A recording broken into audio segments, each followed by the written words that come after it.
Alright, UFC 308 has now wrapped, and this was one of the fight cards that I was the most excited to watch because the co-main event had a matchup that I think that the fans have been looking forward to for an extremely long time, and that is the matchup between Robert Whitaker and Khamzat Chimaev. Now, this is a fight that was scheduled originally back in June, where Khamzat was forced to pull out because he became violently ill yet again, where instead, Robert Whitaker went up against the, at the time, almost undefeated, except for one loss to Khamzat, Ikram Aliskerov, where Whitaker absolutely beat the brakes off of him, stopped him 2 minutes into the first round, proving that Whitaker really is one of the most unstoppable forces in the history of the middleweight division. And the hype about this matchup was kind of all surrounding this idea that, while we have seen Khamzat put on amazing performances in the past, this was going to be an insane leap in competition for Khamzat. Well, we all do know that it's been a while since we've seen Khamzat compete in the octagon. It's actually been almost exactly a year since his last fight, which was originally scheduled against Paulo Costa, but due to Paulo Costa having one of the most disgusting staph infections I've ever seen, Paulo was forced to pull out, and instead we had Khamzat versus Kamaru Usman, which, while we did see Khamzat do things to Kamaru Usman that we have never seen anyone do to Kamaru Usman before. I mean, just look at the way he absolutely dominated the wrestling exchanges and started mauling Kamaru the same way he mauls everyone else. We also saw Usman fight back from this and continue to put up an amazing fight against Khamzat, forcing him to go the full 3-round distance and at times getting the better of Khamzat in the boxing exchanges. And look, I've been on the Khamzat hype train since the very beginning. The insane back-to-back fights on Fight Island within 1 week of each other, the way he absolutely demolished, just manhandled Li Jingliang. He is an unstoppable force, one of the most entertaining fighters right now. But at the same time, there's no denying the fact that the guy has not been fighting a whole bunch lately, and when he does fight, he is a little bit streaky. You don't really know if you're going to get the Khamzat that cuts through someone like a hot knife through butter, or the Khamzat that's going to have a back and forth war and at times be a little defensively irresponsible and walk himself into getting hurt. And while against someone like Gilbert Burns, he might still be able to come out on the other side of that and still get the victory, it's really tough to assume that he's going to be able to also do that exact same thing and walk through the fire in a 5-round distance against somebody like Robert Whitaker. So as a Khamzat super fan, I was holding my breath from the opening bell in this fight, because I knew if the fight stayed on the feet, Whitaker was going to put Khamzat through hell. But you know what? At the end of the day, it didn't even matter, because Khamzat went out there and mauled him like a fucking bear. And Rob did a good job of scrambling in certain situations, trying his best to find his way to the feet, having a little bit of success until Khamzat just continues the chain wrestling, gets him right back down to the ground, and just completely dominated him. In the process of trying to get his arm under the neck for the choke, the guy ended up accidentally crushing his jaw.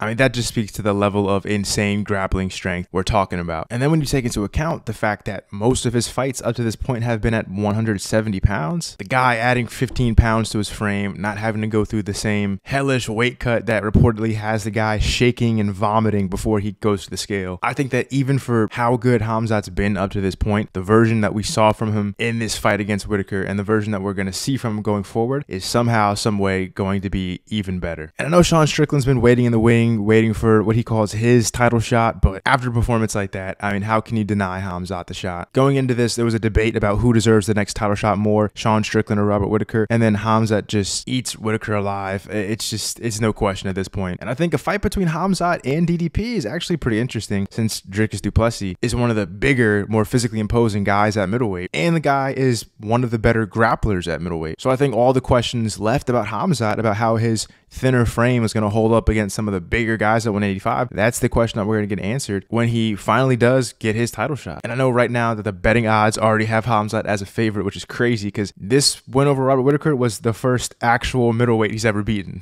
And the guy's already the favorite to become the champion. So in conclusion, I mean, what I see from Khamzat is like the closest thing I think we're going to see for a while to what we used to see from Khabib. I mean, the guy shoots for a takedown as if he was just shot out of a cannon. It's insane. It's almost like inhuman. It looks like the guy has superpowers, for God's sake. And if he's able to string together performances like this one going forward while taking little to no damage, we might be on the verge of seeing one of the most insane title reigns of all time. Let me know what you think in the comments below. Did you like this fight? Not everybody's gonna like this fight. Were you always a believer in Khamzat's insane grappling, or did he make you a believer? And how do you feel like he's gonna face up against Dricus du Plessis when he finally gets his title shot? Thanks for watching.